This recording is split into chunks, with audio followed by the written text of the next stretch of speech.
Hello again. Kenzie and I are back, and we are going to read chapter 16.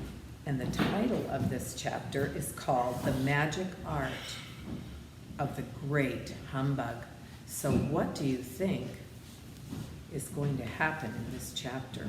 Let's see. We'll find out. Next morning, didn't Kenzie do well with chapter 15, by the way? I thought so. So let's see if she'll be a good girl for us with this chapter. Next morning, the Scarecrow said to his friends, "Congratulate me. I am going to Oz to get my brains at last. When I return, I shall be as other men are." "I have always liked you as you were," said Dorothy simply. "It is kind of you to like a scarecrow," he replied, "but surely you will think more of me when you hear the splendid thoughts my new brain is going to turn out." Then he said goodbye to them, all in a cheerful voice, and went to the throne room, where he rapped upon the door. "Come in," said Oz. The Scarecrow went in and found the little man sitting down by the window, engaged in deep thought. "I have come for my brains," remarked Scarecrow, a little uneasily. "Oh, yes, sit down in that chair, please," replied Oz. "You must excuse me for taking your head off, but I shall have to do it in order to put your brains in their proper place." "That's all right," said the Scarecrow. "You are quite welcome to take my head off, as long as it will be a better one when you put it back on again." So the wizard unfastened his head and emptied out the straw. Then he entered the back room and took up a measure of bran, which he mixed with a great many pins and needles. Having shaken them together thoroughly, he filled the top of the Scarecrow's head with the mixture and stuffed the rest of the space with the straw to hold it in place. When he fastened the Scarecrow's head on his body again, he said to him, "Hereafter, you will be a great man, for I have given you a lot of brand new brains." The Scarecrow was both pleased and proud at the fulfillment of his greatest wish, and having thanked Oz warmly, he went back to his friends. Dorothy looked at him curiously.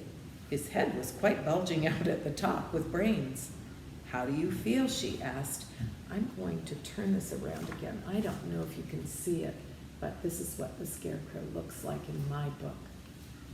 He looks quite different, doesn't he, with his head full of brains. "I feel wise indeed," he answered earnestly. "When I get used to my brains, I shall know everything." "Why are those needles and pins sticking out of your head?" asked the Tin Woodman.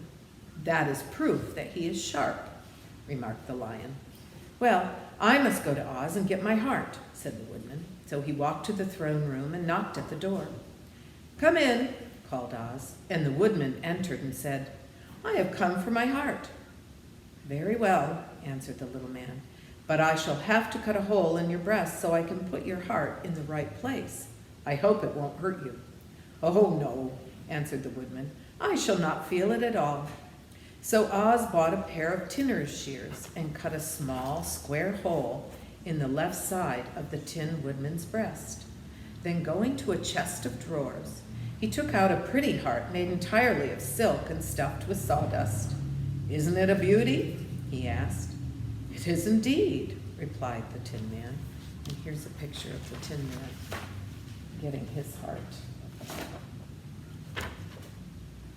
I hope you have these pictures in your own books, in case they don't come clear for you to see on mine. The Woodman was greatly pleased. "But is it a kind heart?" "Oh, very," answered Oz. He put the heart in the Woodman's breast and then replaced the square of tin, soldering it neatly together where it had been cut. "There," said he. "Now you have a heart that any man might be proud of. I'm sorry I had to put a patch on your breast, but it really couldn't be helped." "Never mind the patch," exclaimed the happy Woodman. "I am very grateful to you and shall never forget your kindness." "Don't speak of it," replied Oz. Then the Tin Woodman went back to his friends, who wished him every joy on account of his good fortune. The Lion now walked to the throne room and knocked at the door. "Come in," said Oz. "I have come for my "Courage," announced the lion, entering the room. "Very well," answered the little man. "I will get it for you." He went to a cupboard, and reaching up to a high shelf, he took down a square green bottle, the contents of which he poured into a green gold dish, beautifully carved. Placing this before the Cowardly Lion, who sniffed at it as if he did not like it, the wizard said, "Drink." "What is it?" asked the lion. "Well," answered Oz, "if it were inside of you, it would be courage. You know, of course, that courage is always inside one, so that this really cannot be called courage." Oh, there she goes. "Until you have swallowed it. Therefore, I advise you to drink it as soon as possible." The lion hesitated no longer, but drank till the dish was empty. "How do you feel now?" asked Oz. "Full of courage," replied the lion, who went joyfully back to his friends to tell them of his good fortune. Oz, left to himself, smiled to think, here, Kens, of his success in giving the Scarecrow and the Tin Woodman and the lion exactly what they thought they wanted. "How can I help being a humbug," he said, "when all of these people make me do things that everybody knows can't be done?"